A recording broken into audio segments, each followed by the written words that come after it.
Aquella noche, el eco de la voz de mi propio hijo rebotó contra las paredes de cristal de aquel restaurante de lujo en Polanco. Mi mujer no miente. Su grito cortó el suave murmullo de las conversaciones ajenas y la música de piano, y entonces levantó la mano. Me señaló a mí, a su propia madre, frente a decenas de desconocidos, como si yo fuera una vil ladrona de la calle. 15,000 pesos. Esa fue la maldita cifra que destrozó en un segundo todo lo que yo creía saber sobre mi familia, sobre mi sangre, sobre el niño que crié con mis propias manos. Pero lo que nadie, ni siquiera esa mujer arrogante, imaginaba era que las cámaras de seguridad ocultas en ese techo de estuco no solo iban a mostrar quién tomó realmente ese dinero, sino un secreto tan sucio que terminaría por arrastrarla al quinto por ida. Infierno. Antes de continuar, te pido algo sencillo. Si esta historia toca tu corazón en algún momento, suscríbete al canal. Aquí ningún dolor se cuenta en vano. Me llamo Elena. Tengo 60 años y durante toda mi vida cometí el error más grande que puede cometer una mujer. Creí que el amor de madre era un escudo indestructible. Creí que ser paciente, ser buena, tragarme las lágrimas y guardar silencio para no incomodar, me haría merecedora del respeto de mi hijo en mi vejez.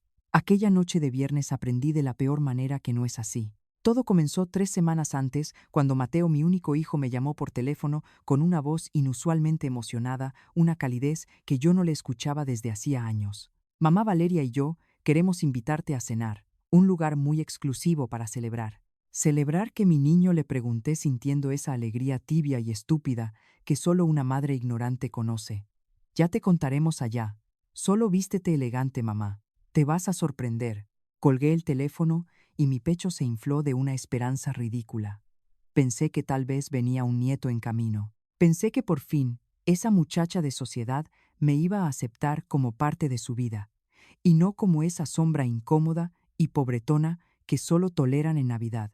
Esa tarde abrí mi viejo ropero de madera y saqué el único vestido decente que tengo. Un vestido azul marino que me costó meses de ahorro. Era el mismo que usé para la boda de Mateo, ese vestido que llevaba guardado años porque me recordaba lo sola que me sentí aquel día sentada en una silla plegable cerca de la puerta de la cocina, mientras Valeria me ignoraba olímpicamente en cada fotografía familiar por no encajar en su estética de revista. Me maquillé con mis manos temblorosas. Quería verme digna, quería que mi hijo, el exitoso arquitecto, se sintiera orgulloso de su madre. ¡Qué tonta fui!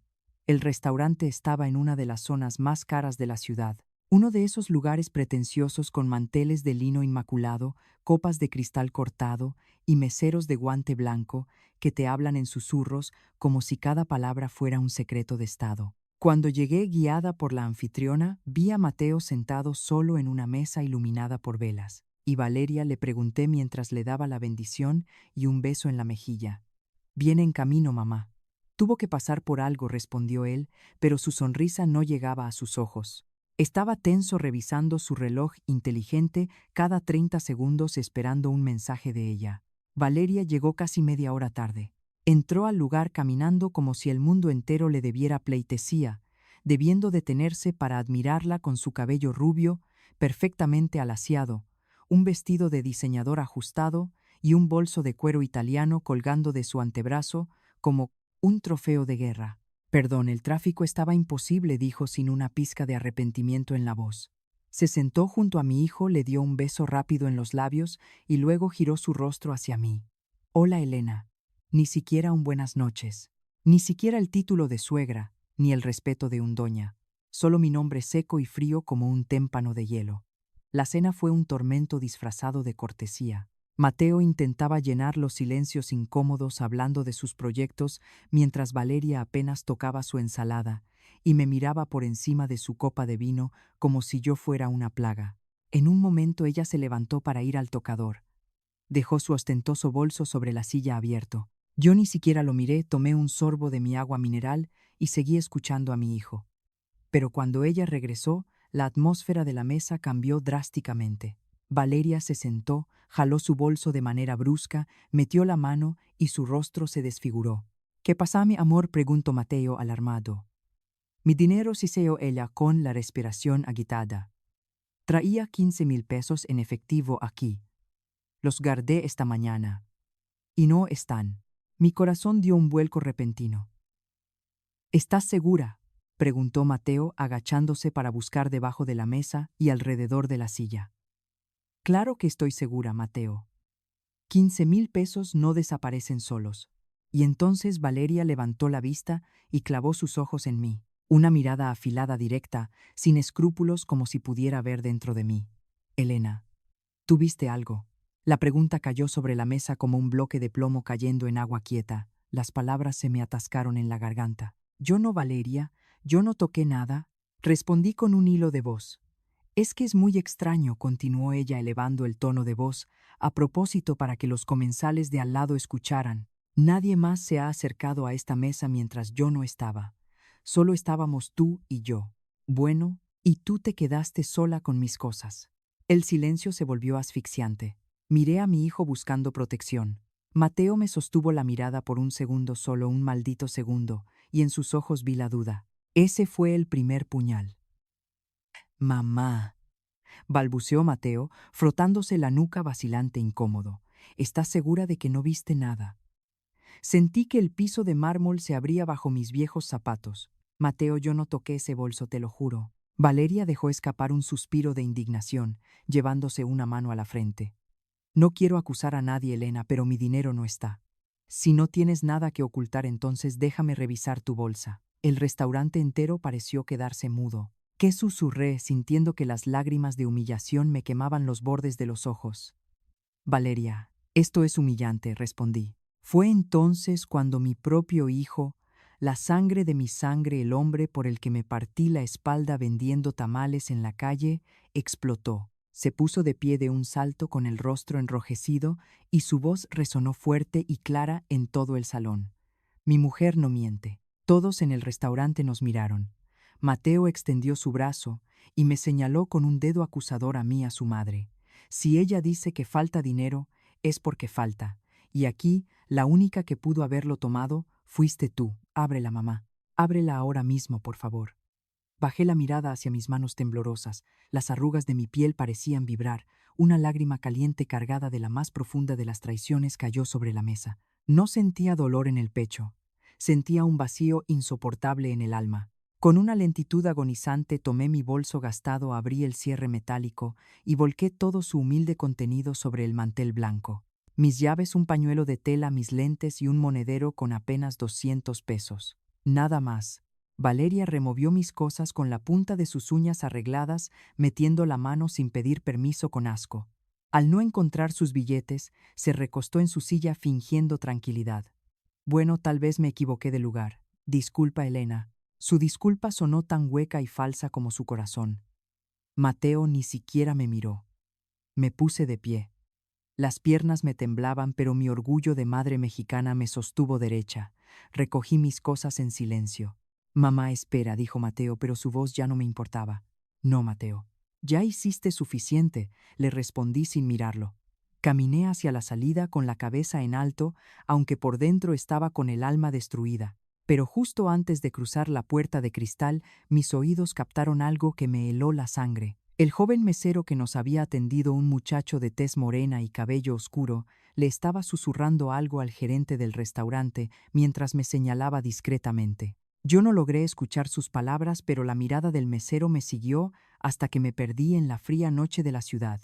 Él sabía algo. Y lo que ese muchacho estaba a punto de desatar cambiaría nuestras vidas para siempre. Esa noche no pude pegar el ojo. Me quedé sentada en el viejo sillón de mi sala, con las luces apagadas, rodeada por el silencio asfixiante de mi pequeña casa en Coyoacán. El eco de la voz de mi hijo, acusándome en ese restaurante elegante, seguía taladrándome la cabeza. Miré mis manos. Las arrugas del tiempo ahora temblaban sobre mi regazo. Una lágrima caliente cayó sobre mi anillo de viuda, ya desgastado por los años. No sentía dolor en el pecho, sentía un inmenso y oscuro vacío en el alma. En la penumbra mis ojos encontraron la vieja fotografía sobre el televisor. Mateo, a los 5 años, abrazándome con sus bracitos regordetes embarrado de masa, mirándome como si yo fuera la mujer más maravillosa del universo. ¿En qué maldito momento ese niño dulce que comía tamales de mi mano se transformó en ese extraño de traje sastre que me miraba con asco? La memoria es un verdugo implacable que no te deja descansar. Mi esposo murió cuando Mateo apenas empezaba a caminar. Un conductor borracho me arrebató al amor de mi vida en una carretera y me dejó completamente sola, con un niño pequeño llorando de hambre y los bolsillos vacíos. Pero las madres mexicanas no tenemos tiempo para deprimirnos cuando hay bocas que alimentar. Me levantaba a las 4 de la mañana todos los santos días para preparar la masa. Mis manos siempre olían a manteca y hojas de maíz. Vendí tamales y atole en la esquina de una avenida ruidosa, soportando el frío entumecedor, la lluvia y las humillaciones de la calle. Cada peso manchado de grasa que ganaba iba directo a la educación de mi hijo. Quería que fuera alguien que tuviera un título, que nunca tuviera que agachar la cabeza ante nadie. Y él, cuando era joven, me lo agradecía con el corazón. Cuando sea un arquitecto famoso, ya no vas a trabajar, mamá. Yo te voy a tratar como una reina, me decía besando mis manos agrietadas por el trabajo duro. Pero la promesa de la reina se pudrió el día que ella apareció. Valeria. La conocí hace 3 años, cuando Mateo me la trajo a presentar un domingo por la tarde. Desde el momento en que cruzó la puerta de mi casa, supe que mi vida iba a cambiar para siempre. Y definitivamente, no para bien. Valeria era el prototipo exacto de lo que aquí llamamos huitexican, rubia de salón, delgada hasta los huesos, envuelta en un perfume que olía a dinero viejo y mirándote siempre de arriba hacia abajo. Cruzó el umbral de mi hogar con pasos dudosos, esquivando los muebles de madera como si tuviera un miedo terrible de contagiarse de pobreza. «Hola, Elena», dijo sin siquiera extender la mano, apenas esbozando una sonrisa plástica que no le llegaba a los ojos. Ni siquiera se molestó en llamarme señora, borrando de un plumazo cualquier rastro de respeto hacia mi edad y mi casa. Yo había pasado toda la mañana cocinando con una ilusión inmensa. Preparé mi mejor pozole de olla, el favorito de Mateo, con carne de puerco fresca, los rábanos picados finamente y su orégano espolvoreado. Quería recibirla con el corazón abierto, mostrarle mi cariño de la única forma que sabía. Cuando serví los platos humeantes sobre la mesa cubierta con un modesto mantel de flores, Valeria miró el caldo rojo como si le hubiera servido agua sucia. Tomó la cuchara, la movió un poco con desdén y la dejó caer contra la loza con un tintineo agudo que me heló la sangre. «Ay, Elena, es que esto es muy pesado para mi estómago», dijo con una vocecita condescendiente, casi infantil. «Nosotros cuidamos mucho nuestra dieta. No acostumbramos comer tanta grasa. Si alguna vez te has sentido invisible y menospreciada dentro de tu propia familia, quédate conmigo y suscríbete. ¿Desde dónde me estás escuchando ahora? ¿También sientes que tu voz y tus inmensos sacrificios son silenciados por aquellos a los que les diste todo? Déjalo en los comentarios, porque en este espacio ningún dolor se queda en el anonimato. Todas nos abrazamos. Esperé que Mateo interviniera. Esperé que el niño al que le pagué la universidad privada vendiendo comida en la calle defendiera con orgullo el plato de su madre. Pero mi hijo, mi gran orgullo, soltó una risita nerviosa, bajó la mirada y acarició la mano de su novia, buscando su aprobación. «Es verdad, amor. Es que mamá cocina como en los pueblos, muy rústico. A veces no entiende de dietas ni de calorías». Ese fue el momento exacto en que sentí la primera puñalada invisible perforándome el pecho. Mi propio hijo se avergonzaba de mí para encajar en el mundo de apariencias y frivolidad de esa mujer. Siembra la semilla del desprecio y cosecharás el abandono. Ese es un renglón torcido que Dios nunca deja de escribir. Me tragué el nudo espinoso en la garganta y me llevé el plato intacto a la cocina, sintiendo que me arrancaban un pedazo de dignidad con cada paso que daba sobre el suelo de loseta. A partir de ese amargo día, el abismo entre nosotros no hizo más que crecer a pasos agigantados. Mateo empezó a cambiar su forma de vestir, su forma de hablar, y lo más doloroso de todo, su forma de mirarme. Se mudaron a un departamento carísimo en Santa Fe, un lugar minimalista totalmente blanco y frío, como la sala de un hospital que yo apenas tenía permitido visitar. La última vez que intenté acercarme a ellos sin avisar, llevándoles unas docenas de tamales calientitos para que tuvieran algo casero en el refrigerador. Después del trabajo, Valeria me abrió la pesada puerta de madera, vistiendo una bata de Será. Me miró de pies a cabeza con desprecio, luego miró las bolsas en mis manos con evidente repulsión. Elena Mateo no está. Y con todo respeto, ya te he dicho que no comemos estas cosas de la calle. Huelen demasiado fuerte y ensucian nuestro refrigerador nuevo.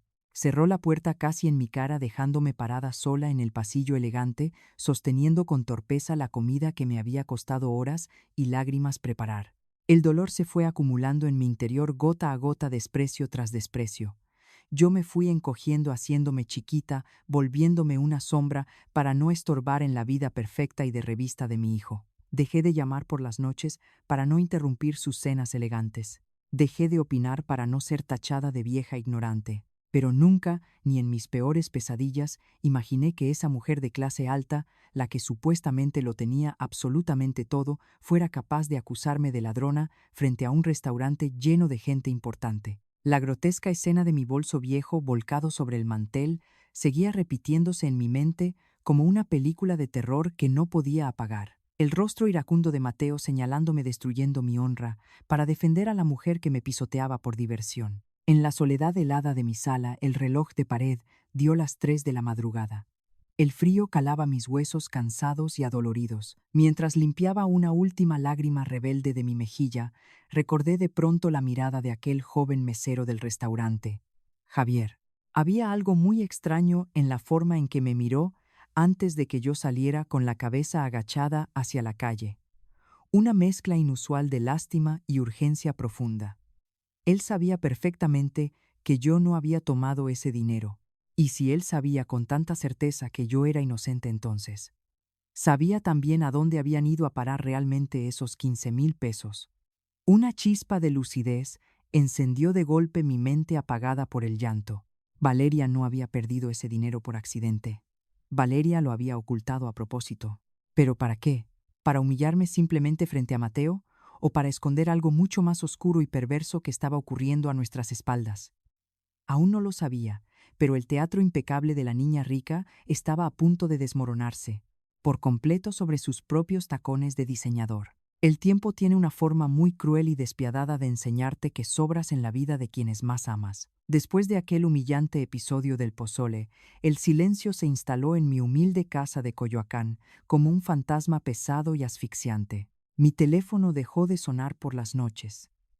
Mateo ya no pasaba los domingos a tomarse su taza de café de olla conmigo ni a platicarme de sus proyectos. Cuando yo me atrevía a marcarle, siempre respondía con monosílabos, con prisa evidente, con el eco de la voz de Valeria, dictándole qué decir desde el fondo de su lujosa sala en Santa Fe.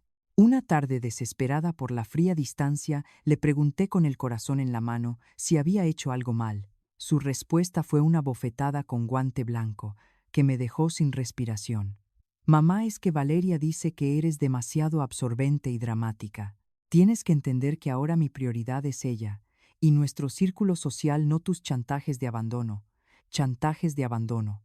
Me mordí el labio hasta que sentí el sabor a cobre y sangre en la boca. La mujer que le dio la vida y se quemó las manos vendiendo atole en la calle para pagarle la carrera ahora, era solo un estorbo que no encajaba en su elitista círculo social. La manipulación de esa muchacha era como un veneno lento, inyectado gota a gota en la mente de mi hijo hasta dejarlo completamente ciego y sordo a la razón. El punto de quiebre, el día en que mi corazón terminó por hacerse añicos, fue el día de su boda. Yo había ahorrado peso sobre peso durante casi un año para comprarme ese maldito vestido azul marino. Quería estar a la altura de las circunstancias, quería ser la madre orgullosa del arquitecto exitoso. Pero cuando llegué a la elegante hacienda en Cuernavaca, la madre de Valeria, una mujer estirada, operada y cubierta de joyas, pagadas a crédito, me interceptó justo en la entrada principal. Me barrió con una mirada gélida de arriba a abajo y soltó su veneno con una sonrisa de hielo. Elena querida, por favor, trata de no mezclarte mucho con nuestros invitados de Monterrey. No queremos que se sientan incómodos con tus pintorescas historias de la calle. Ya sabes cómo es esta gente, exigen un nivel que a ti se te escapa por completo. Me quedé paralizada, tragándome las lágrimas de humillación y el inmenso coraje para no arruinarle el día más importante a mi único hijo. Pero el verdadero infierno comenzó cuando caminé por el jardín buscando mi nombre en la lista de invitados. No estaba en la mesa principal junto a los novios, tampoco en las mesas cercanas a la brillante pista de baile. Mi nombre estaba escrito a mano en una tarjeta barata arrinconada en la mesa número 28. Me habían sentado justo al lado de la pesada puerta de vaivén de la cocina industrial. Durante toda la maldita noche, mientras la supuesta alta sociedad brindaba con champaña francesa y reía a carcajadas, yo tuve que soportar el ruido ensordecedor de los platos sucios chocando y el olor a sobras que los meseros tiraban a los zómaros. Botes de basura. Y allí estaba yo, la madre del novio, la viuda, que dio su juventud entera por él, tratada exactamente como eso, como la basura de la que mi hijo necesitaba deshacerse discretamente para complacer a su nueva y refinada esposa. Veía a Mateo a lo lejos sonriendo, bailando, levantando su copa de cristal, sin siquiera voltear a ver una sola vez si su madre, arrinconada en las sombras, tenía algo de comer en el plato. Valeria lo había logrado magistralmente. Me había borrado por completo del mapa familiar. Los largos meses que siguieron a la boda fueron un desierto absoluto de soledad y melancolía. Llegó noviembre, y con él mi cumpleaños, número 60. Como una estúpida anciana aferrada a la esperanza de un cariño que ya no existía, limpié mi casa y cociné desde muy temprano. Hice un arroz con leche espeso, preparé café fresco y compré un pastelito de 3 leches en la panadería de la esquina, esperando ingenuamente que mi hijo al menos pasara 10 minutos a darme un abrazo. Me senté en el comedor a las 6 de la tarde mirando la puerta. A las 8, el café ya estaba frío en la taza. A las 10 de la noche, mi celular vibró sobre el mantel. No era una llamada, era un mísero mensaje de texto, y ni siquiera era de mi hijo. Era de Valeria Elena. Mateo, está muy cansado, acabamos de llegar de un fin de semana en Valle de Bravo. Dice que luego te marca. Felicidades. Ninguna disculpa, ningún te quiero, ninguna llamada de su propia voz. Solo el recordatorio brutal y despiadado de que yo era totalmente insignificante en su nueva y brillante vida. Esa noche encendí la única velita de mi pequeño pastel, mientras la débil llama parpadeaba iluminando mi rostro cansado y surcado por las arrugas de tanto sufrimiento. Me canté las mañanitas en un susurro ahogado por el llanto que me desgarraba la garganta. Me comí una rebanada completamente sola, masticando el dolor de la ingratitud más profunda. Fue en esa oscuridad de mi cocina donde algo se rompió definitivamente dentro de mí, pero también de forma extraña. Algo se encendió con fuerza. Ya no iba a mendigar amor ni migajas de atención. Ya no iba a ser el tapete raído donde esa mujer limpiaba sus costosos zapatos de diseñador. Me prometí a mí misma frente a Dios que si la vida me había dejado sola, yo iba a aprender a caminar sola con la frente en alto. Pero el destino, siempre tan irónico con sus renglones torcidos, me tenía preparada una jugada macabra, porque justo cuando creí que me habían sacado de sus vidas para siempre, el teléfono volvió a sonar unas semanas después. Era Mateo con una voz extrañamente dulce, invitándome a esa fatídica cena para supuestamente celebrar su casa nueva. La misma cena donde me acusarían de robo frente a todos, la misma noche en que Valeria cavaría su propia tumba sin darse cuenta. Enero había pasado como una bocanada de aire amargo y helado que me secó el alma por completo. Después de tantos desprecios, intenté ser menos presente, menos demandante, menos madre. Dejé de llamar a Mateo por las noches. Dejé de enviarle comida casera. Me fui borrando a mí misma, tragándome el orgullo para no ser la clásica suegra metiche, hasta convertirme en un fantasma en mi propia vida. Y justo cuando creía que ya me habían olvidado para siempre, el teléfono sonó a principios de febrero. Era mi hijo. Mamá, Valeria y yo queremos invitarte a cenar al mismo restaurante de la otra vez. Tenemos algo muy importante que celebrar, me dijo con una voz que sonaba extrañamente cálida. Colgué el auricular con las manos temblorosas y una mezcla asfixiante de emoción y pánico. La ingenua esperanza de una madre me hizo creer que tal vez Valeria había reflexionado que tal vez me iban a anunciar la llegada de un nieto y que por fin yo volvería a tener un lugar en su familia. Me arreglé con el mismo vestido azul marino, el único que me hacía sentir presentable, y llegué a la terraza del Ángel 15 minutos antes. El solo hecho de pisar ese restaurante me provocaba náuseas, pero estaba dispuesta a perdonar todo con tal de recuperar a mi muchacho. Mateo y Valeria ya estaban sentados. Ella lucía radiante envuelta en telas finas, mientras que él se notaba algo ansioso. ¿Qué vamos a celebrar, mijo?, pregunté. Apenas me trajeron un vaso de agua. Mateo tomó la mano de su esposa y me miró a los ojos. Mamá, vamos a comprar una casa en un fraccionamiento exclusivo. Ya dimos el enganche. Sentí un nudo de espinas en la garganta. Sonreí y los felicité, pero por dentro algo terminó de quebrarse de manera irreversible. Una casa nueva y enorme significaba raíces, significaba construir una fortaleza de cristal impenetrable, donde yo con mis zapatos gastados y mis modales de barrio jamás tendría siquiera una copia de la llave para ir a visitarlos. A ti que me escuchas en este momento, ¿alguna vez has tenido que morderte los labios hasta sangrar para fingir alegría, mientras te hacen pedazos el corazón? Si sabes lo que es tragar el dolor por amor a un hijo, quédate conmigo y déjame un abrazo en los comentarios, porque sé que muchas de nosotras caminamos con estas heridas invisibles. La cena transcurrió en una tensa calma. Yo asentía y escuchaba sus planes de decoración, sintiéndome como una extraña invitada por pura lástima. Y entonces, la pesadilla que había tratado de olvidar se repitió con una exactitud escalofriante. Valeria se levantó para ir al tocador, dejando su costoso bolso de marca abierto sobre la silla. Yo giré mi rostro hacia el ventanal, me negué rotundamente siquiera a mirar en dirección a sus cosas. 15 minutos después, ella regresó, se sentó, acomodó la servilleta en su regazo y, como si siguiera un guión ensayado, jaló su bolsa. Sus dedos hurgaron frenéticamente entre sus cosméticos. Su rostro se desfiguró y el aire de la mesa se volvió pesado como el plomo. No puede ser, murmuró Valeria, fingiendo una sorpresa impecable. Mateo dejó su copa de vino sobre la mesa. ¿Qué pasa, mi amor?, preguntó frunciendo el ceño. Valeria hundió sus uñas postizas en el cuero de su bolso, levantó la vista con los ojos inyectados en una rabia prefabricada y escupió la sentencia que detuvo mi mundo, mis 15,000 pesos. Otra vez. Los conté esta mañana antes de salir y ya no están. Sentí que la sangre se me escurría del rostro dejándome helada. Valeria, mi voz salió como un susurro tembloroso y patético. Yo no toqué tu bolsa, te lo juro por Dios. Ella me miró fijamente sin parpadear con la frialdad de un reptil. No digo que fuiste tú, Elena, pero es mucha casualidad que el dinero desaparezca de nuevo, justo cuando me levanto al baño, y tú te quedas sola en la mesa. Mateo se pasó las manos por el cabello desesperado y con una voz que me partió el alma, en 1000 pedazos me suplicó: Mamá, por favor, si lo tomaste porque tienes deudas, solo devuélvelo y te juro que no diremos nada. El dolor de esa frase fue peor que si me hubiera dado una bofetada en pleno rostro. Yo no soy una ratera, Mateo. Soy la madre que se quitó el pan de la boca para dártelo a ti. Le grité, importándome un comino que las mesas vecinas empezaran a murmurar. Pero Valeria no iba a conformarse con humillarme de nuevo. Esta vez quería destruirme por completo. Quería sacarme de la vida de su esposo con una excusa irrefutable.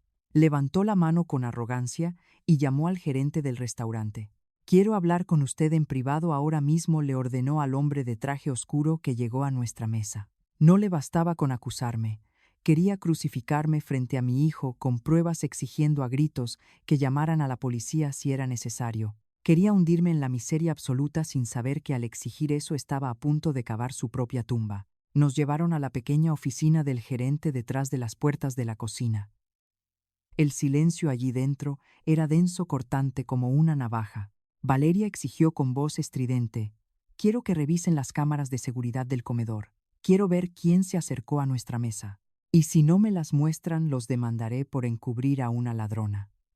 Mateo se mantenía callado con los puños apretados, destrozado por la situación, pero sin tener el valor de callar a su mujer. Sentí que el corazón me iba a estallar en el pecho, pero me limpié las lágrimas, me erguí con la poca dignidad que me quedaba y la miré a los ojos. «Que revisen todo», dije con la voz firme de una madre mexicana, que sabe que su conciencia está limpia.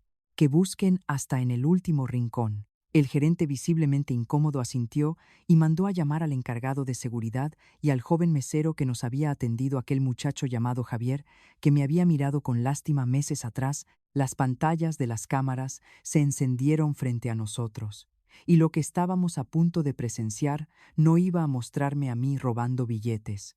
sino a la perfecta y refinada esposa de mi hijo vendiendo su propia alma. El aire dentro de esa pequeña oficina olía a café rancio y a una tensión tan espesa que casi podía cortarse con un cuchillo de carnicero. Valeria estaba cruzada de brazos tamborileando sus uñas acrílicas sobre el escritorio del gerente con esa actitud de superioridad que la caracterizaba, creyendo firmemente que tenía mi cabeza servida en bandeja de plata. Mateo caminaba de un lado a otro, frotándose la nuca con desesperación, incapaz de mirarme a los ojos, consumido por la vergüenza de lo que acababa de hacer en el comedor frente a todos. Yo me mantenía de pie firme, aferrada al asa de mi bolso viejo, como si fuera un escudo protector, rezándole a la Virgen de Guadalupe para que la verdad, por más dolorosa que fuera, saliera finalmente a la luz. El gerente, sudando frío ante los gritos amenazantes de mi nuera, hizo pasar a Javier, el joven mesero de cabello oscuro que nos había atendido.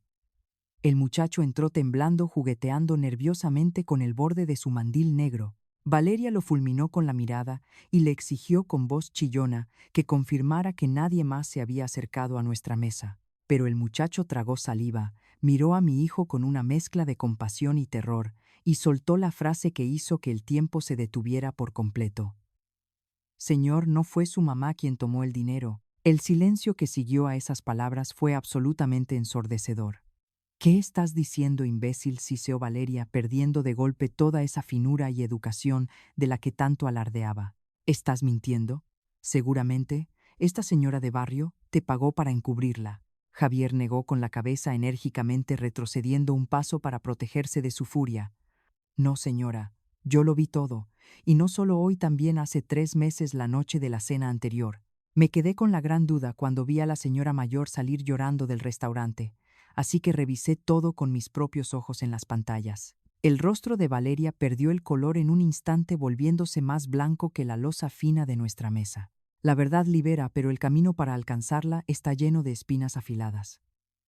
Si alguna vez tuviste que enfrentarte a quien amabas para descubrir una realidad dolorosa, deja tu like para fortalecer esta historia. ¿Perdonarías tú a la persona que está a punto de ser desenmascarada? Mateo se detuvo en seco, con los ojos muy abiertos por la incredulidad, y le exigió al gerente que reprodujera las grabaciones inmediatamente. El gerente tecleó en su computadora con las manos temblorosas y giró el gran monitor de seguridad hacia nosotros. La pantalla mostró primero la fecha de hace 3 meses, aquella maldita noche en la que comenzó mi calvario. El video, en blanco y negro, era innegable, crudo y directo. Mostraba la entrada del restaurante. Y ahí estaba Valeria, no llegando tarde por el tráfico pesado como nos había hecho creer, sino llegando casi 1 hora antes. Se sentó sola en la barra de bebidas. Minutos después, un hombre alto vestido con una chaqueta de cuero negra se acercó a ella. Ese no soy yo, murmuró Mateo, acercando su rostro a la pantalla como si no pudiera dar crédito a lo que veían sus propios ojos. El video continuó reproduciéndose en un silencio fúnebre. Vimos claramente cómo Valeria discutía con el sujeto. Abría su costoso bolso, sacaba un abultado sobre de papel manila y se lo entregaba directamente en las manos. Pero la peor puñalada no fue el dinero. Antes de que el hombre se marchara, Valeria lo tomó por el cuello de la chaqueta y le dio un beso apasionado en la boca. Un beso que no era de amigos ni de despedida cordial. Era el beso evidente de una mujer que estaba traicionando a su marido en sus propias narices. Mateo dio un paso hacia atrás y chocó violentamente contra el archivero de metal, como si le hubieran dado un batazo directo en el estómago. No, no, no, empezó a gritar Valeria, completamente histérica, abalanzándose sobre la pantalla para intentar taparla con sus manos temblorosas. Ese video está alterado. Gerente, apague eso de inmediato, es una trampa. Pero Mateo la apartó de un manotazo con una furia cruda y despiadada que jamás le había visto en sus 32 años de vida. Muéstrame el de hoy, le rugió al gerente con la voz quebrada por el dolor, la ira y la humillación más profunda. El empleado obedeció rápidamente, saltando a la grabación de esa misma noche, y la historia se repitió con una exactitud macabra y asquerosa. Valeria, llegando antes, el mismo hombre, acercándose a la barra, la misma discusión tensa, el mismo fajo de billetes, los malditos 15,000 pesos, pasando de las manos de mi nuera a los bolsillos de su amante, antes de que Mateo y yo cruzáramos la puerta del restaurante. Ella había vaciado su propio bolso para pagarle a ese sujeto, y luego regresó a la mesa a hacer el teatro más grande de su vida, culpándome a mí, a su suegra, para cubrir su propio desfalco. Las piernas me fallaron, pero logré sostenerme con fuerza del marco de la puerta de madera. Mi hijo, el hombre exitoso que me había señalado con el dedo frente a todo el restaurante, se desplomó en una silla de oficina ocultando su rostro bañado en lágrimas entre las manos. ¿Quién es él?, preguntó Mateo, con un hilo de voz que sonaba a vidrio roto cayendo al suelo. Valeria cayó de rodillas arrastrándose y agarrándose de las piernas del pantalón de mi hijo, llorando lágrimas negras por el rímel corrido. Es mi exnovio Mateo. Diego. Me estaba extorsionando. Me amenazaba con decirte que durante nuestro noviazgo yo seguía viéndolo a escondidas. Entiéndeme, yo solo quería proteger nuestro matrimonio. La confesión a gritos era aún más repugnante que la mentira inicial. Mateo se puso de pie bruscamente pateando la silla hacia atrás y la miró con un desprecio absoluto, un asco profundo que le nació de las mismas entrañas. Me engañaste desde el primer maldito día, siseó mi hijo apretando los dientes con tanta fuerza que temí que se los rompiera. Le pagaste a tu amante con el dinero que yo gano con mi trabajo, y para encubrir tu porquería me obligaste a humillar a mi propia madre. Me hiciste acusar a mi madre de ladrona. 2 veces. Valeria sollozaba tirada en el suelo del restaurante, suplicando un perdón que ya no existía en el corazón de mi hijo. Las máscaras de la alta sociedad y los apellidos compuestos se habían hecho pedazos contra el suelo sucio de aquella oficina. Yo miraba la escena desde la esquina y, contra todo pronóstico humano, no sentía una alegría desbordante, ni ganas de pisotearla, ni sed de venganza. Sentía una tristeza inmensa, pesada y oscura por mi hijo, por el niño inocente que crié con tanto esfuerzo, que ahora estaba viendo cómo el castillo de cristal y falsas apariencias que había construido se derrumbaba violentamente sobre su propia cabeza. La justicia divina tiene unos tiempos perfectos y una ironía implacable. Ella había exigido con soberbia ver esas grabaciones para enterrarme viva y ponerme las esposas frente a todos. Pero la única que salió de esa pequeña oficina, con el alma enjaulada y la vida destruida, fue ella. El karma no usa uniforme de policía, pero cuando llega a cobrarte la factura, te arranca de tajo todo lo que creías poseer. Salimos de la pequeña oficina del gerente, arrastrando los pies como si estuviéramos en un cortejo fúnebre.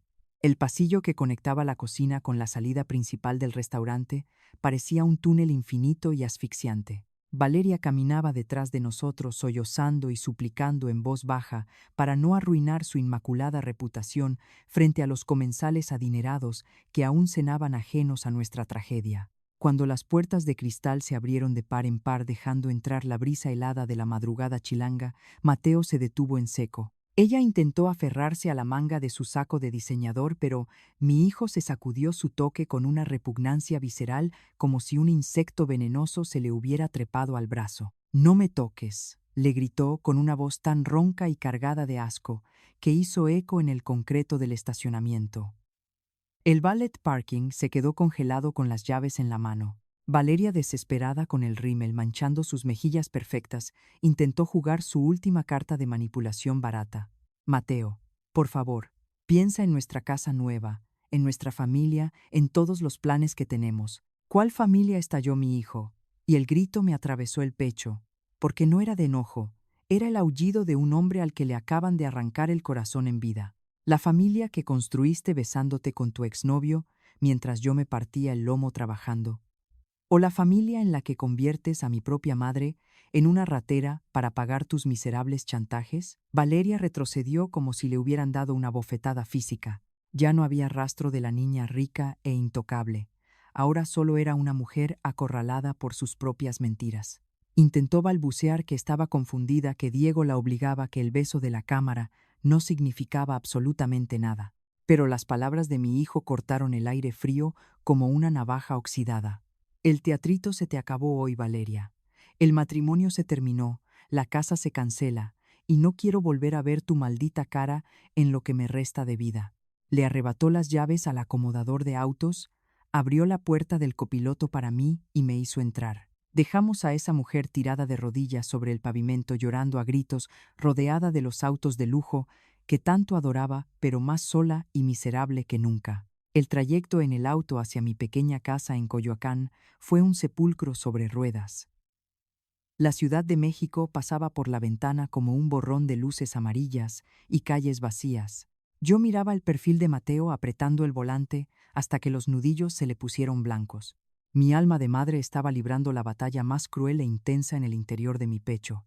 Una parte de mí, la mujer herida y pisoteada, quería gritarle: «Te lo dije. Te advertí que esa víbora te iba a destruir desde el primer día». Quería reclamarle por cada humillación, por la mesa del rincón en su boda, por el pastel de cumpleaños que me comí completamente sola. Pero la otra parte, la madre que le dio la vida, solo veía a un niño herido desangrándose en el asiento del conductor. ¿Cómo podía yo escupirle mi orgullo a un hombre que acababa de perder todo su mundo en una sola noche? Me tragué el ego y el resentimiento apretando los labios con tanta fuerza que casi me lastimo. El silencio era el único consuelo que podía ofrecerle en medio de su devastadora humillación. Cuando por fin estacionó frente a mi modesta casa, aquella de la que tantas veces se avergonzó frente a sus suegros, Mateo apagó el motor y todo el peso de la aplastante realidad se le vino encima. Ni siquiera logramos entrar a la sala de inmediato. Justo allí, en el pequeño patio de cemento que tantas veces barrí mi hijo, el exitoso arquitecto de Santa Fe, se desplomó. Cayó de rodillas sobre el suelo frío, abrazándose el estómago como si estuviera recibiendo patadas invisibles, y rompió a llorar con unos sollozos tan desgarradores que me sacudieron el alma. «Perdóname, mamá. Perdóname, por favor», gritaba entre el llanto, aferrándose a las faldas de mi vestido azul marino, el mismo vestido maldito que me puse para su boda. «Te humillé en público, dejé que te pisotearan, te cambié por una vil mentira, y tú nunca me abandonaste. Soy una basura, soy la peor escoria. Ver a tu hijo así reducido a escombros es un castigo que no le deseo a ninguna mujer en el mundo». Me tiré al piso junto a él, sin importarme ensuciarme las rodillas, y lo abracé con todas mis fuerzas, escondiendo su cabeza en mi pecho como cuando era un bebé asustado por las tormentas. «Ya pasó, mijo, ya pasó. Yo te perdono, siempre te voy a perdonar», le susurraba acariciando su cabello empapado en sudor y lágrimas calientes. Y en ese abrazo desesperado en medio de la madrugada, algo se curó definitivamente entre nosotros. No fue un parche mágico. Las cicatrices de sus desplantes seguirían ahí por mucho tiempo, pero la infección, el asqueroso veneno que Valeria había inyectado en nuestra sangre, por fin había sido drenado. Entramos a la casa, le preparé un té con las manos aún temblorosas y lo arropé en el viejo sofá de la sala. Mientras lo veía dormir horas más tarde con el rostro hinchado y exhausto, sentí una paz muy extraña. Mi hijo había vuelto a mí, no de la forma que hubiera deseado, sino roto en mil pedazos, listo para que yo lo ayudara a reconstruirse desde los cimientos. Pero mi instinto de loba me advertía que no bajara la guardia. Las mujeres como Valeria, que están acostumbradas a salirse siempre con la suya y a devorar a quienes se cruzan en su camino, no aceptan la derrota tiradas en un estacionamiento. La verdadera guerra, la más sucia, baja y despiadada, apenas estaba a punto de llamar a mi puerta, amenazando con destruir lo poco que nos quedaba en pie. El proceso de divorcio no fue una simple firma en un papel frío. Fue descender al mismísimo infierno de la mano del diablo. Valeria no se iba a quedar de brazos cruzados viendo cómo su mina de oro, su estatus de señora de sociedad y la casa de sus sueños en Santa Fe se esfumaban por un teatro mal montado con su exnovio. Si no podía tener a Mateo, se iba a asegurar de dejarlo en ruinas. Una tarde mi hijo regresó a mi casa en Coyoacán, con el rostro pálido como la cera, totalmente desencajado. Se dejó caer en la vieja silla del comedor temblando de una rabia impotente. Me confesó con la voz rota y los ojos húmedos que esa víbora había ido directamente con los socios principales de su despacho de arquitectos a esparcir el rumor más vil y asqueroso que se le pudo ocurrir, que él la maltrataba, que le gritaba y le levantaba la mano a puerta cerrada. Sentí que la sangre me hervía a borbotones en las sienes.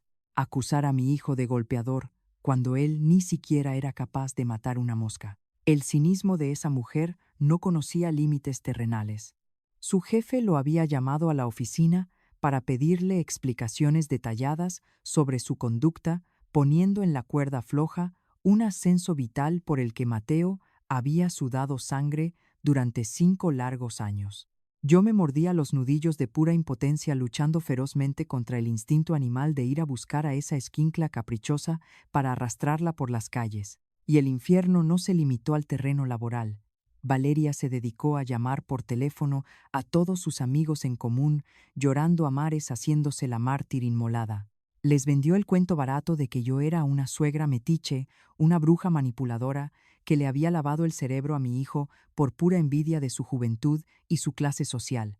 Qué talento tan sublime digno de un premio Oscar a la mejor actriz dramática tenía la muy cínica para hacerse la víctima mientras escondía debajo de la alfombra los 15,000 pesos, que le pagaba al amante para tapar sus porquerías. Los días se volvieron una tortura lenta de paranoia y ansiedad. El aire en mi propia casa se sentía pesado asfixiante, y yo no podía evitar asomarme por las persianas cada vez que un perro ladraba en la calle o un motor se detenía cerca. Mis instintos de madre vieja y curtida no fallaron. Una tarde de martes gris y nublada el timbre de mi portón sonó con una insistencia agresiva casi histérica. Salí al pequeño patio limpiándome las manos nerviosas en el delantal de cocina. Al abrir la pesada puerta de metal, ahí estaba ella, Valeria. Pero ya no era la famosa Wittexican de revista con su peinado impecable y su sonrisa de superioridad. Estaba demacrada con el maquillaje corrido, los ojos inyectados en una furia desquiciada y los brazos cruzados en actitud desafiante. Antes de que yo pudiera articular palabra alguna, me escupió su veneno con una voz que destilaba puro odio. Me exigió saber qué clase de embrujo barato le había hecho a su marido para ponerlo en su contra, gritándome en mi propia cara que yo era la única culpable de haber arruinado su matrimonio perfecto por mi patético resentimiento de clase. El miedo inicial que sentí al verla parada en mi acera se evaporó en un nanosegundo, dándole paso a la furia ardiente e indomable de una verdadera madre mexicana que protege su territorio a capa y espada. Me cuadré frente a ella sin retroceder ni un solo milímetro, clavando mis ojos cansados directamente en los suyos. Le contesté con una calma letal que la hizo tragar saliva de golpe, que yo no había destruido absolutamente nada. Le recordé remarcando cada sílaba para que le ardiera en el alma que su matrimonio de papel se había ido por el caño de la basura en el exacto momento en que decidió revolcarse con su amante y pagarle el silencio con el sudor de mi comparado. Hijo, la basura se saca sola, mija, le solté con una sonrisa afilada como un cuchillo, y tú misma te pusiste en la banqueta. Valeria se puso lívida, casi translúcida. La rabia le desfiguró las facciones hasta convertirla en un monstruo irreconocible. Levantó un dedo tembloroso hacia mi rostro y con la voz ahogada por la bilis me juró que esto no se iba a quedar, así que me iba a quitar a Mateo costara lo que costara. Dio media vuelta torpemente subiendo a empujones a su coche de lujo, ese que aún pagaba mi hijo con su esfuerzo, y arrancó quemando llanta por la calle empedrada, dejando una nube de humo gris. Me quedé parada en el umbral, sintiendo el viento frío golpear mi rostro sudoroso. Había ganado esa batalla, la había puesto en su lugar con la dignidad intacta, defendiendo la honra de mi casa, pero una sombra oscura y pegajosa se instaló permanentemente en mi pecho. El silencio que dejó a su paso no era de rendición, era la calma aterradora y engañosa que precede a los peores huracanes. Mi corazón martilleaba contra mis costillas. Había cometido un error garrafal al enfrentarla con tanta crudeza. ¿Qué sería capaz de hacer una mujer tan narcisista y arrinconada, que sentía que le habían arrebatado su corona de oro? Cerré el portón pasando doble llave y me recargué en el metal frío, temblando ligeramente, presa de una angustia sorda que me robó el aliento. Valeria había cruzado la línea del respeto y yo sabía en lo más profundo de mis entrañas que su venganza final estaba a punto de desatarse de la manera más ruin y destructiva que nadie pudiera imaginar. Los días que siguieron a la escandalosa visita de Valeria se sintieron como caminar descalza sobre vidrios rotos. La amenaza de esa mujer me dejó un sabor amargo en la boca, una paranoia constante que me obligaba a asomarme por las rendijas de las persianas de mi casa en Coyoacán ante cualquier ruido extraño en la calle. ¿De qué era capaz una niña mimada a la que le acaban de quitar su tarjeta de crédito dorada y su corona de mentiras una tarde, mientras preparaba un té de tila para calmar mis nervios, destrozados? Mi teléfono celular vibró sobre la mesa de tento de crédito, la cocina. Era un número desconocido. Dudé en contestar pensando que sería ella lista para escupir más veneno, pero una voz nerviosa y entrecortada me sorprendió al otro lado de la línea. Doña Elena, soy Carmen, la amiga de Valeria. Necesito verla urgentemente, por favor, es de vida o muerte. El corazón me dio un vuelco tan violento que casi tiro la taza al piso. Carmen, la misma muchachita estirada, que en la boda me miraba como si yo fuera una sirvienta de poca monta, ahora me suplicaba ayuda con la voz temblorosa de un animal acorralado por el miedo. Nos vimos esa misma tarde en una cafetería escondida a un par de cuadras de mi casa. Carmen llegó pálida con unas enormes ojeras, mirando por encima de su hombro como si la vinieran persiguiendo. Se sentó frente a mí apretando su costoso bolso con las manos sudorosas y sin preámbulos me soltó una bomba que me heló la sangre en las venas. Elena Valeria perdió por completo la cabeza, me susurró, tragando saliva con dificultad. Me confesó que desde que se firmó el divorcio, su supuesta amiga se había hundido en una espiral de locura y sed de venganza, culpándome exclusivamente a mí de su desgracia. Carmen sacó su teléfono con manos temblorosas y me mostró una captura de pantalla de un chat grupal. Mis ojos cansados leyeron las palabras llenas de bilis. Si yo no me quedo con Mateo y con la casa de Santa Fe, nadie lo hará. Voy a hundir a esa vieja bruja de vecindad, la voy a destruir hasta que me pida perdón de rodillas. Sentí que el aire me faltaba.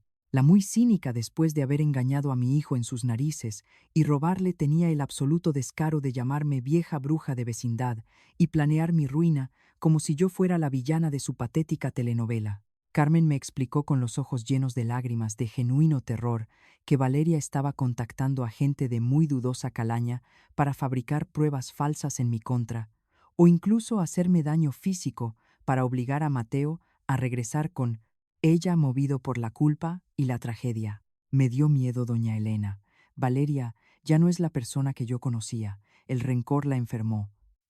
Es peligrosa, me dijo Carmen, antes de salir huyendo de la cafetería, dejándome sola con mi vaso de agua. Caminé de regreso a mi casa, sintiendo que el peso de la Ciudad de México entera recaía sobre mis hombros encorvados. Mi mente era un torbellino de desesperación. Debía llamar a Mateo y contarle que su exesposa estaba planeando una locura criminal. Mi instinto de madre fiera me gritaba que lo protegiera, que lo alertara, pero otra voz en mi interior me frenaba en seco. Mi muchacho apenas estaba intentando recoger los pedazos de su dignidad, Rota apenas estaba logrando dormir sin llorar por las madrugadas. Cargarle este infierno a él me parecía una crueldad inhumana. Decidí tragarme el coraje y el miedo, enfrentando esta tormenta yo sola, rezándole a la Virgen de Guadalupe para que me diera la fuerza de un roble frente a esa escuincla desquiciada. Las siguientes 2 semanas fueron un auténtico calvario, una tortura psicológica.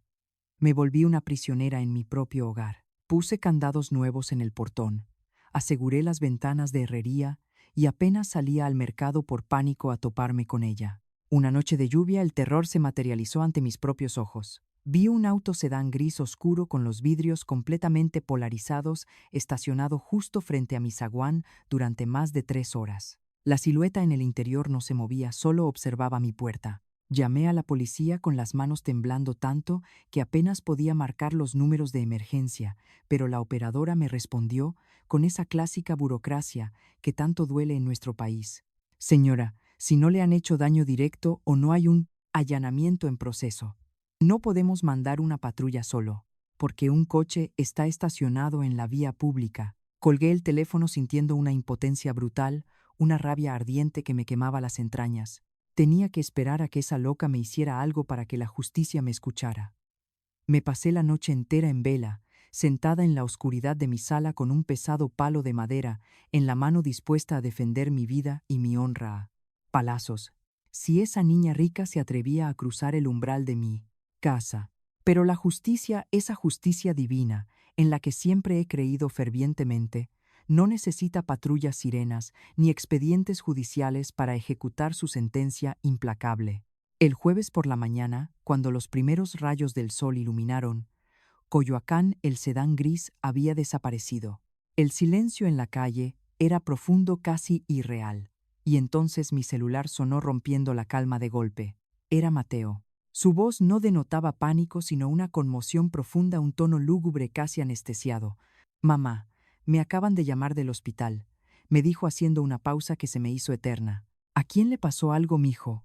Habla, por Dios santo, le exigí, sintiendo que el corazón se me salía por la garganta temiendo lo peor. Es Valeria, mamá. Tuvo un accidente automovilístico gravísimo anoche.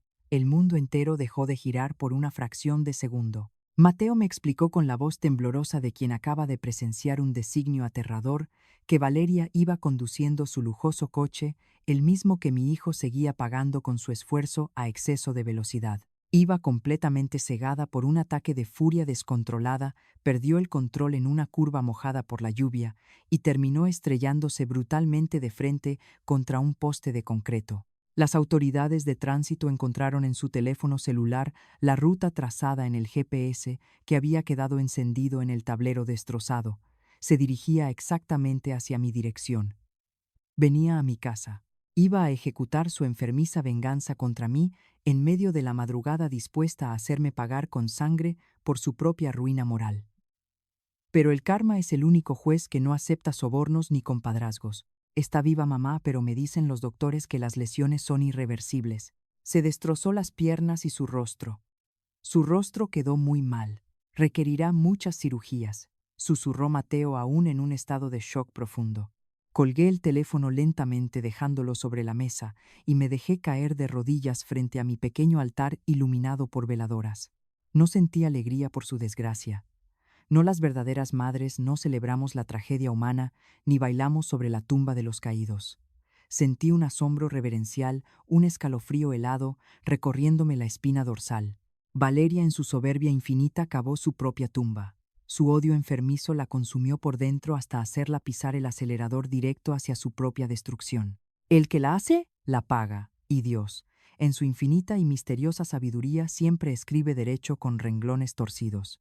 Ella quiso destruir a la vieja de vecindad, pero al final fue su propio veneno el que la asfixió, dejándola rota sola y enfrentando la factura más cara y dolorosa de su miserable existencia. El polvo de la tragedia tardó varias semanas en asentarse sobre nuestras vidas. La noticia del brutal accidente de Valeria no me trajo ningún alivio morboso, ni esa satisfacción barata que pintan en las telenovelas cuando la villana recibe por fin su castigo. Solo sentí una pesadez infinita, un hueco oscuro y frío en el estómago al ver cómo una vida joven se había desmoronado por el peso aplastante de su propia arrogancia. Mateo me contaba los detalles a cuentagotas, con la mirada perdida en el suelo y los hombros encorvados. Valeria había sobrevivido al choque frontal, sí, pero el precio que la vida le cobró fue absolutamente despiadado. Su rostro, aquel que cuidaba obsesivamente con cremas carísimas y tratamientos en spas exclusivos, quedó surcado por cicatrices profundas que ningún cirujano de Polanco quiso garantizar que desaparecerían. Y sus piernas, esas mismas piernas con las que caminaba pisoteando nuestra dignidad, quedaron atrapadas y destrozadas entre el metal retorcido del auto, obligándola a usar una silla de ruedas tal vez para el resto de sus días. Fue entonces cuando el verdadero y asqueroso rostro de su mundo de cristal se reveló por completo. Las amigas de la alta sociedad, esas mismas que se bebían su champaña francesa a nuestra costa y se burlaban de mis vestidos, desaparecieron, más rápido que ratas de alcantarilla huyendo de un barco que se une. Su propia familia, aterrada por el escándalo público del divorcio, el desfalco con su examante y ahora la humillante carga de una hija discapacitada, le dio la espalda de la manera más ruin posible, alegando sin pudor que no tenían el dinero suficiente para costearle una rehabilitación tan larga. Un par de meses después, cuando el otoño empezó a enfriar los adoquines de Coyoacán, alguien tocó a mi puerta con mucha timidez. Era Carmen, la única amiga que por pura lástima, o quizá por un genuino remordimiento, no la había abandonado del todo en el hospital. Al abrirle la reja, noté que traía los ojos inyectados en sangre y una expresión de agotamiento brutal. Me suplicó pasar solo un minuto. Se sentó en la orilla de mi viejo sofá y me relató la miseria absoluta en la que ahora sobrevivía Valeria, arrinconada en un cuartito húmedo y rentado, en una colonia popular de los suburbios, el mismo tipo de barrio obrero que ella solía llamar con asco nido de muertos de hambre. Me dijo que Valeria pasaba las madrugadas enteras llorando a gritos, completamente sola, sin un peso para sus lujos, dependiendo de la caridad de una vecina mayor para que le ayudara incluso a bañarse. Mientras Carmen hablaba, una guerra feroz y silenciosa se desató en mi pecho. La mujer cristiana y compasiva en mí quería sentir piedad por un ser humano en la ruina, pero la madre fiera, la leona, a la que le habían intentado arrancar y destruir a su propio cachorro, me recordaba como martillazos cada humillación, cada purando insulto, escupido cada lágrima que tragué en silencio por su maldita culpa. Carmen sacó de su bolso de marca un sobre arrugado amarillento y me lo extendió con las manos temblorosas. Doña Elena me suplicó de rodillas que se la entregara a usted en las manos. Dice que si no la lee, no podrá cerrar los ojos en paz nunca más. Esperé a que Carmen se marchara arrastrando los pies, me preparé un café negro que me supo a tierra y me senté en la mesa del comedor. Mis manos curtidas por décadas de amasar maíz y fregar pisos temblaron ligeramente al abrir el sobre. La letra en el papel no era la caligrafía elegante, firme y presuntuosa de la mujer que yo conocí. Eran trazos irregulares, torpes, manchados, como si los hubiera escrito alguien a quien le dolía hasta respirar. Elena comenzaba la carta aún sin atreverse a llamarme suegra. No te escribo esto para pedirte dinero, ni siquiera para suplicar que Mateo regrese por lástima a empujar mi silla. Sé perfectamente que les doy asco. Te escribo porque el dolor físico que siento hoy en mis piernas no es absolutamente nada comparado con la verdad que me está pudriendo por dentro. Valeria confesaba renglón tras doloroso renglón que su odio irracional hacia mí no nació por mi falta de dinero, ni por mi ropa pasada de moda, ni por mi origen humilde. Nació de una envidia enfermiza, un celo brutal, oscuro y despiadado. Yo odiaba, me enfermaba ver cómo Mateo te miraba con esa devoción absoluta. Odiaba ese amor tan puro e incondicional que se tenían, porque mis propios padres jamás me abrazaron, jamás les importó un carajo si yo estaba bien o mal, solo les importaba qué marca de reloj llevaba puesto. Quise destruirte, Elena. Quise pisotearte hasta hacerte polvo y arrancarte de la vida de Mateo para que él solo tuviera ojos para mí, porque yo estaba completamente vacía por dentro. Leí aquellas líneas 3 veces seguidas sintiendo que un nudo grueso de espinas se desataba por fin en mi garganta. Esa muchacha altanera y cruel no era un monstruo de nacimiento, era simplemente un cascarón hueco, una niña rota que jamás conoció el amor verdadero, y que en su patética desesperación por poseerlo en exclusiva, lo quemó todo hasta dejar puras cenizas. Pero comprender el origen psicológico de su maldad no borraba el daño económico y emocional irreparable que nos había clavado en la espalda. Recordé como un relámpago quemándome la memoria el día de la fastuosa boda. Recordé sus palabras gélidas mandándome a sentar junto a los botes de basura del banquete, exigiéndome que no me mezclara con su gente de sociedad. Recordé cómo me barrió con la mirada, aquella vez que le llevé tamales a su departamento en Santa Fe, diciéndome con asco: Elena, tú deberías conocer mejor cuáles son tus límites y cuál es tu lugar. Y ahora, mirando su caligrafía chueca empapada por sus propias lágrimas de arrepentimiento tardío, una respuesta silenciosa y fulminante se formó en mi mente. Una vez me mandaste a conocer mis límites, pensé sintiendo el peso aplastante y divino de la ironía. Mírate ahora, Valeria. Mírate postrada en una silla de ruedas de la que tal vez no te levantes jamás, viviendo en un cuarto de azotea, descubriendo finalmente por las malas en dónde y cuáles son los tuyos. La vida misma, con su balanza perfecta, se había encargado de ponerla de rodillas sin que yo tuviera que levantar un solo dedo para cobrar venganza. Guardé la carta en el fondo del cajón de la alacena, justo ahí, junto a las facturas viejas y los manuales de electrodomésticos que ya no sirven. Cuando Mateo llegó esa misma noche de trabajar con una pequeña y tímida sonrisa, asomándose por fin en su rostro cansado y barbado, no le mencioné absolutamente nada sobre la visita de Carmen, ni sobre el sobre arrugado. ¿Para qué revivir al fantasma que tanta sangre nos costó exorcizar? No le iba a escribir de vuelta a Valeria, no iba a ir a visitarla a ese cuartito de renta para jugar a la santa, ni le iba a conceder el consuelo barato de una absolución, cara a cara para aliviar su culpa. La perdoné, sí la perdoné, en el silencio absoluto de mis oraciones nocturnas, porque guardar rencor en el pecho es como tomarse una botella de veneno y sentarse a esperar a que el otro muera. Pero perdonar no significa sufrir de amnesia voluntaria, y mucho menos significa volver a abrirle la puerta de tu casa al lobo disfrazado de oveja coja. Cerré ese capítulo oscuro de nuestra historia familiar con un candado de hierro macizo. La compasión humana tiene un límite, y el mío terminaba exactamente donde comenzaba la tranquilidad mental y emocional de mi hijo. Ella tendría que aprender a convivir con sus propios demonios, masticando su amarga soledad en esa silla todos los días, mientras nosotros, a paso lento, pero firme, empezábamos a recoger nuestros escombros del suelo para volver a construir un Kurwari, hogar de verdad, libre de mentiras, chantajes y falsas apariencias. Han pasado 2 largos años desde aquella noche en que mi vida se desmoronó sobre el mantel blanco de un restaurante pretencioso. 2 años desde que la soberbia de una mujer vacía intentó pisotear mi dignidad de madre, acusándome de ladrona frente a mi propia sangre.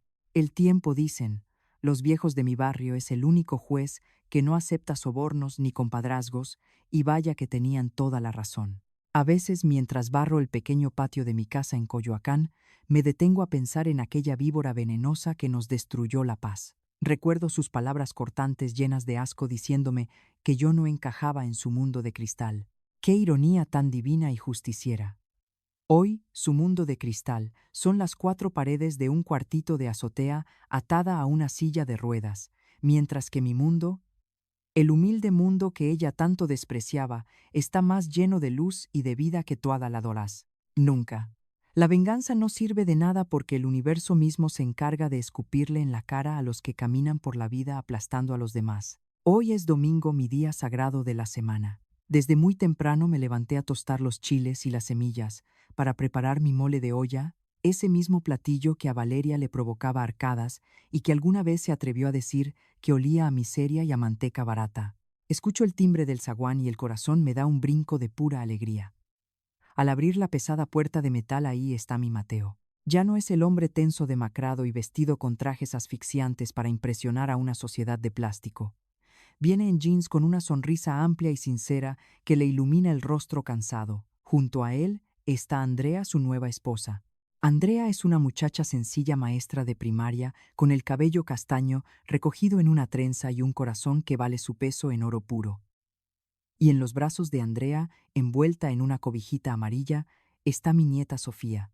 Tiene apenas 6 meses de nacida, los mismos ojos oscuros de su padre y la misma nariz terca de nuestra familia. Verlos entrar a mi casa me roba el aliento, porque es la prueba viviente de que después de la peor tormenta, Dios siempre te regala un amanecer.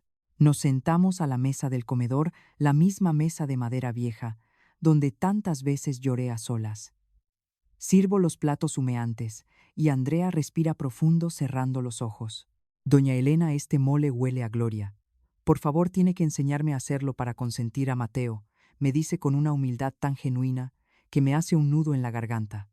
Cruzo una mirada con mi hijo. Mateo baja la vista hacia su plato y sé perfectamente qué demonios están atormentando su mente en ese instante. Hace unas noches se quedó a solas conmigo en la cocina y con la voz quebrada por una culpa que aún le araña las entrañas. Me confesó su mayor martirio. Mamá, me da asco recordar lo ciego que fui. ¿Cómo pude cambiar el oro de tu amor por la carta? Basura de diseñador de esa mujer. Permití que te pisoteara, que te humillara, te traté como a un estorbo. Yo le acaricié la mejilla áspera y le respondí con la misma firmeza con la que lo enseñé a caminar. La culpa no te devuelve el tiempo perdido, mijo. Lo importante es que despertaste a tiempo de esa pesadilla. El dolor de su arrepentimiento fue el precio altísimo que tuvo que pagar para convertirse en el gran hombre y padre que es hoy. Mientras observo a Sofía balbucear en los brazos de su madre, una revelación cruda y fascinante atraviesa mi mente como un relámpago. Todo el sufrimiento, las lágrimas derramadas en la oscuridad, la humillación pública, la paranoia y el terror. Todo tuvo un propósito perfecto. Si Valeria no hubiera robado esos malditos 15,000 pesos de su propio bolso para pagarle a su amante, si su soberbia desmedida no la hubiera cegado, exigiéndole al gerente que mostrara las cámaras de seguridad, Mateo seguiría siendo un esclavo miserable en su propio matrimonio. Seguiría creyendo que su madre era una delincuente y habría vivido el resto de sus días engañado financiando las infidelidades de su verdugo. Esa mujer no nos destruyó. Sin darse cuenta, con su maldad torpe y desmedida, cortó las cadenas que nos asfixiaban y nos devolvió la libertad. La justicia divina tiene un sentido del humor muy oscuro, pero su precisión es absoluta. La ruina que ella diseñó meticulosamente para mí terminó siendo el regalo más grande de mi vejez. A ti, mujer hermosa y valiente, que me estás escuchando en este momento, a ti, que tal vez hoy tienes los ojos hinchados de tanto llorar a escondidas. Si hoy sientes que tus propios hijos te han desplazado, si una nuera tóxica o un yerno manipulador te está arrinconando y te hace sentir que ya no vales nada, quiero que te grabes mis palabras en el alma. Nunca agaches la cabeza. Nunca creas que eres un estorbo o una vieja inútil. El amor verdadero, el amor de sangre, siempre encuentra su camino de regreso a casa. Las mentiras tienen patas muy cortas y la gente mala termina ahogándose en su propio charco de lodo. Si esta historia sanó una pequeña herida en tu corazón, si te dio la fuerza para secarte las lágrimas y levantarte de esa cama, compártela. Y cuéntame en los comentarios qué palabra define esta historia para ti.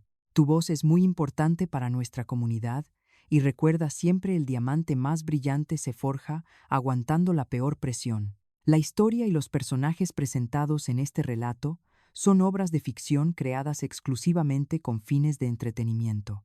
Sin embargo, las situaciones abordadas en la trama, por la manipulación psicológica, el abuso emocional, el aislamiento familiar, la traición y la violencia, son realidades oscuras y dolorosas que enfrentan muchas personas en la vida real. Si tú o alguien que conoces se encuentra atravesando por una situación de abuso, vulnerabilidad o peligro, por favor, no te quedes en silencio. Busca ayuda profesional, acércate a las autoridades competentes de tu localidad o confía en tu red de apoyo y personas de confianza. Nunca es tarde para alzar la voz, defender tu dignidad y proteger tu integridad.